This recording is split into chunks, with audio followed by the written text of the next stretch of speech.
Hello dear friend, हमारे YouTube channel में आपका स्वागत है। तो आइए आज हम बात करने जा रहे हैं जो राजकीय डूंगर महाविद्यालय बीकानेर है उसकी तरफ से जो बीएड वाले विद्यार्थी हैं उनके लिए बहुत ही महत्वपूर्ण नोटिफिकेशन जारी किए गए हैं। एक दो बातें तो कुछ ऐसी है जिन्होंने उन्हें दो बार नोटिफिकेशन निकाल के बताया, यानी कि सच में वो जानकारी हमारे लिए बहुत महत्वपूर्ण है।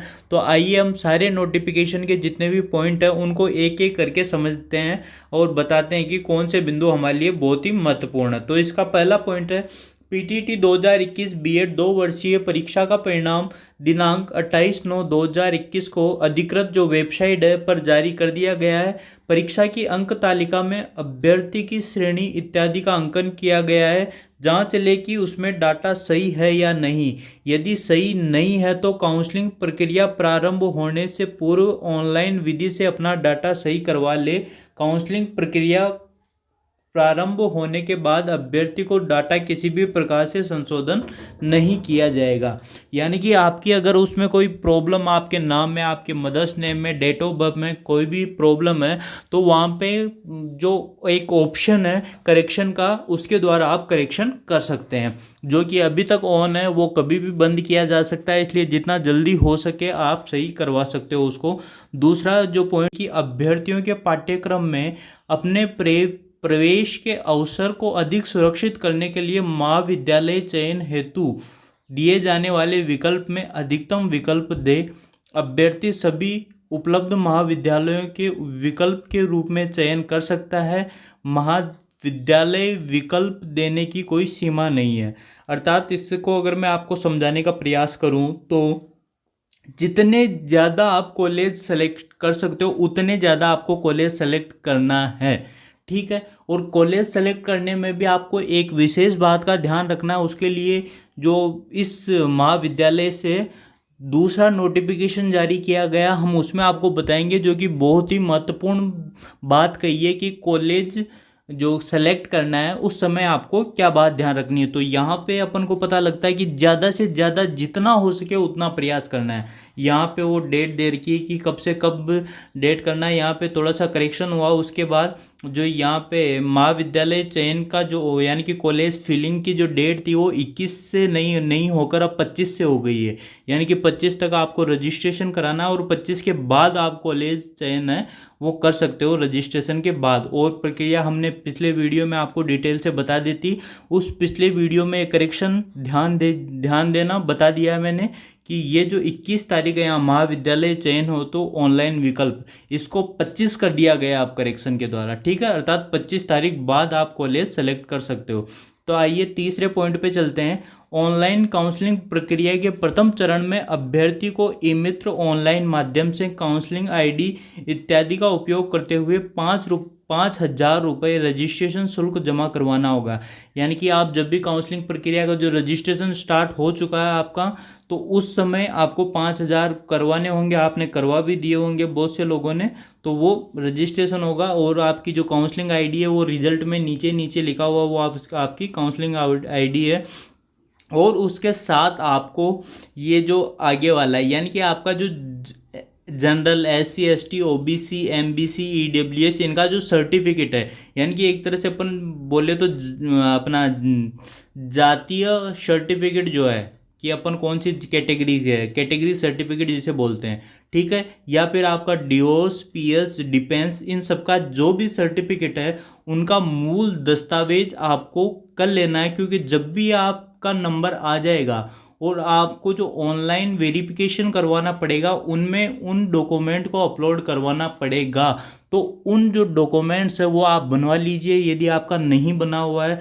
और यहाँ पे दे रखा है, डेट दे रखी है, आप पढ़ सकते हैं 1 अक्टूबर 2020 के बाद जारी OBC प्रमाण पत्र मान्य है। अर्थात ये जो जितने प्रमाण पत्र है ये यदि आपके 1 अक्टूबर 2020 के बाद बने हुए हैं तो वो मान्य होंगे। और इससे पहले बने हुए हैं तो आपको क्या क्या सिग्नेचर करवाने हैं, किसके और क्या क्या इसके साथ लगाना है, उसकी डिटेल यहाँ पे दी गई है, आप पढ़ सकते हो। ठीक है। लेकिन ये जो चीज़ है ये जो डॉक्यूमेंट्स और तो आपके पास होंगे ही सही, आपकी जो 12th की मार्कशीट और कॉलेज की मार्कशीट है आपके पास होगी। जिनका रिजल्ट नहीं आया उन्हें कुछ ऑप्शन दिया जाएगा, क्योंकि अभी तक एमडीएस यूनिवर्सिटी ऐसी कुछ यूनिवर्सिटीज़ है जिनके एग्ज़ाम अभी तक जस्ट ख़त्म हुए हैं, तो उनके रिजल्ट आने में कुछ समय लगेगा। वहीं राजस्थान यूनिवर्सिटी का और इनका रिजल्ट तो आ चुका है, ठीक है। तो उनके लिए ऑप्शन दिए जाएंगे, लेकिन ये जो आपके जो कैटेगरी सर्टिफिकेट है वो आपको जरूर बना के तैयार रखने हैं। चौथा पॉइंट है, शिक्षा महाविद्यालयों के चयन हेतु पीटीटी 2021 में अधिकृत वेबसाइट पर स्थित महाविद्यालयों की सूची में नाम, पता इत्यादि स्पष्ट कर ले। इन महाविद्यालयों के बारे में संपूर्ण जानकारी अच्छी तरह से कर ले, यानी कि जितने भी महाविद्यालय, कौन सी कॉलेज कैसी है, इन सब के बारे में आप खुद जानकारी कर लें।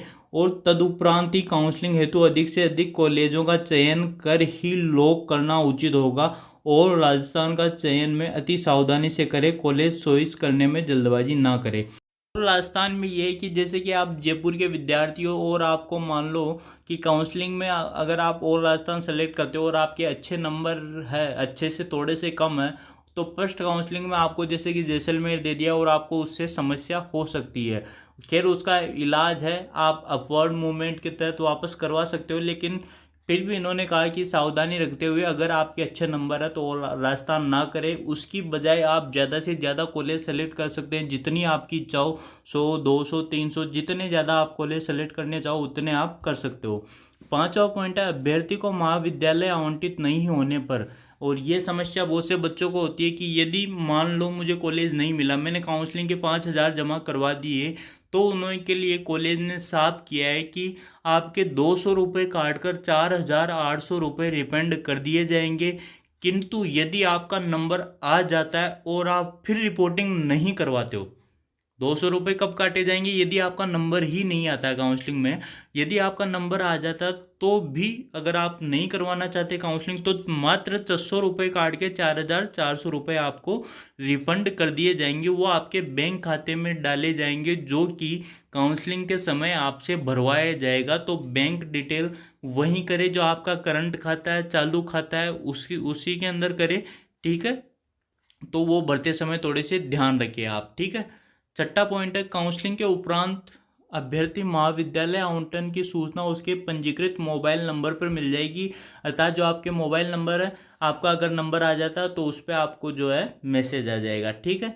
तो स्टूडेंट जो आपकी लॉगिन आईडी है, जो आप काउंसलिंग करवाओगे तब आपको मिल जाएगी।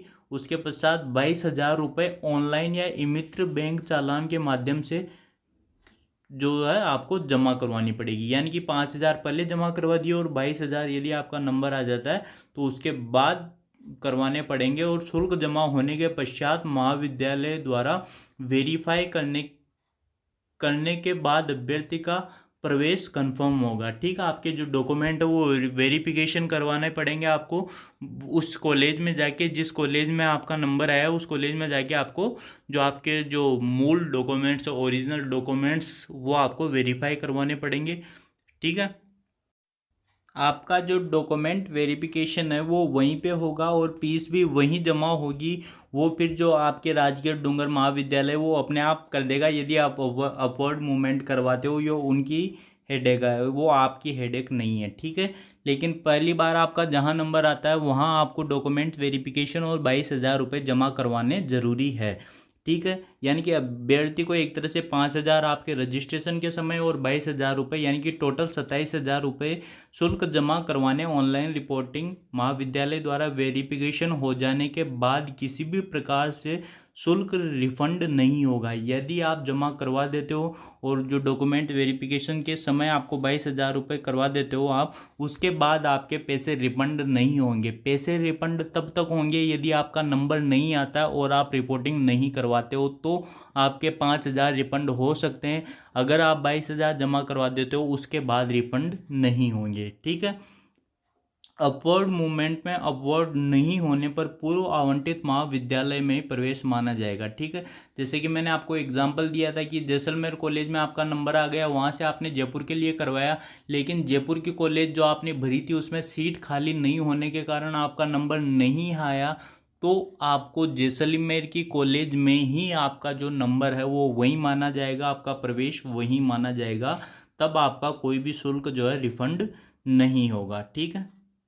9वां पॉइंट है, महाविद्यालय आवंटन की प्रक्रिया पूर्णतः ऑनलाइन है। समस्त प्रक्रिया अभ्यर्थी द्वारा चुने गए महाविद्यालय, उपलब्ध सीटें, संकाय, अभ्यर्थी कैटेगरी, सब कैटेगरी के अनुसार, यानी कि जो भी आपकी जो कैटेगरी के अनुसार होगी वो सब जो कॉलेज है वो करेगा, इनके लिए वो जिम्मेदार नहीं है। ये सब चीज़ वो बताने चाह रहे हैं। लेकिन फिर उन्होंने कहा है कि जो अभ्यर्थी काउंसलिंग प्रक्रिया पहले जांच ले कि उनके द्वारा आवेदन पत्र में दर्शाए गए सभी तथ्य सही है। उनके पास अर्हता कैटेगरी जनरल ईडब्ल्यूएस के लिए 50%, SC ST OBC SBC MBS PS window divorce के लिए 45% से संबंधित संपूर्ण दस्तावेज पूर्ण एवं सही हो। अर्थात आपने ऐसा नहीं हो कि आपने जो कॉलेज फिल किया था तब अपन कुछ भी भर सकते हैं, क्योंकि तब आपसे कोई डॉक्यूमेंट नहीं मांगता है। अर्थात आपने जो भी कैटेगरी भरी है वो सारी चीज़ें सही हो, कि आप यदि कोई विधवा है या कोई डिवोर्स है तो वो सारे जो सर्टिफिकेट आपके पास होने चाहिए उनका ऑनलाइन वेरिफिकेशन करवाया जाएगा। तो वो सारी चीज़ें आप तैयार करवा लो। जानकारी अच्छी लगी हो दोस्तों तो प्लीज़ लाइक एंड सब्सक्राइब ज़रूर कर लीजिएगा। Thank you.